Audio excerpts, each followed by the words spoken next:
chuck the gloves on their kids and that. Did you find a passion for it then at that age? I did. I always loved doing it, but football at that time in my life was like everything to me. And I think I was about 13, you know, like what I was saying about my dad, don't do anything half-hearted. He basically said to me very early, like, you've got to make a decision. What do you want to do? Make a commitment to football, make a commitment to boxing, if that's what you want to do.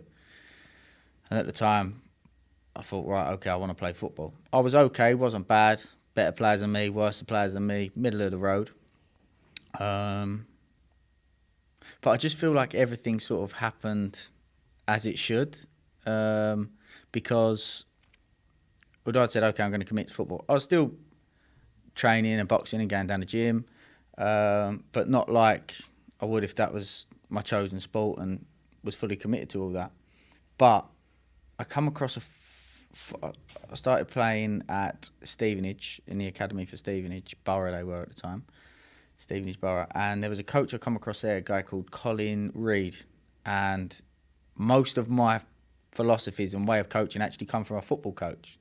He would start the game, stop every couple of minutes, be like, if you've done this, yeah, why have you made that decision? Mate, you answered, and you go, okay, what about if you've done that, or you've done that, or if when you do that, he goes there, then you'd play there. But would break it down so simply. It was like, you know, it was so dumbed down, but so tactical. I thought to myself, this game's easy. You know, this is, when you just keep it simple and do the simple stuff really well, it's a very, very easy game when you're focused on the tactical side of things. And very, very early on, I thought, he's got something special, this coach. And I always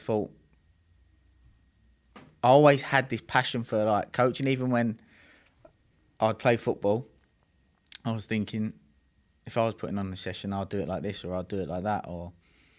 And I always thought, if I do get into coaching, that's the type of approach that I'm going to take. Do you absorb all that information that you get taught for such a young age? For me, I didn't listen. Yeah.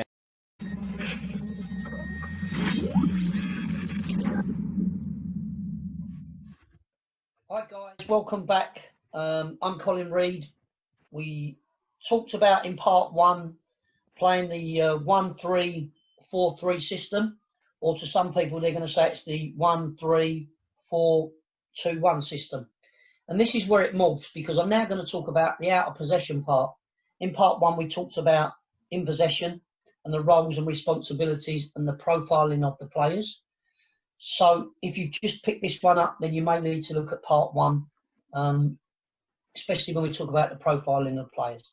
So when we talk about out of possession, and in particular we talk about defending when organised, if you look at the whites, there's a back three, there's the four, and I'll put them there so you can see that.